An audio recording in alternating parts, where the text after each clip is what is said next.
ইসলামকে বুঝতে চাইলে মুসলিমদের দেখবেন না প্লিজ। আমি সবসময় বলি, কোন ধর্মকে বুঝতে চাইলে তার অনুসারীদের দেখলে হবে না, দেখতে হবে ধর্মগ্রন্থগুলো। প্লিজ আমাকে দেখবেন না, আপনার আশেপাশের মুসলিমদের দেখবেন না। আপনাদের একটা গাড়ি আর ড্রাইভারের উদাহরণ দিয়েছিলাম আমি।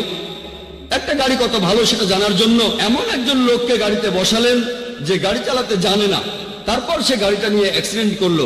দোষ দেবেন কাকে? গাড়িকে না ড্রাইভারকে? ড্রাইভারকে দোষ দেবেন। তাই প্লিজ মুসলিমদের কাজ দেখে ইসলামকে বিচার করবেন না।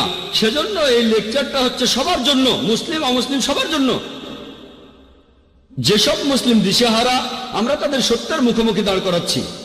কারণ হয়তো তারা নামেই মুসলিম, আমরা চাই তারা ধর্মের নিয়ম পালন করুক। একই সাথে ইসলাম ধর্মের বাণী আমরা অমুসলিমদের কাছে প্রচার করছি, যাতে তারা এই ধর্মটাকে বুঝতে পারে।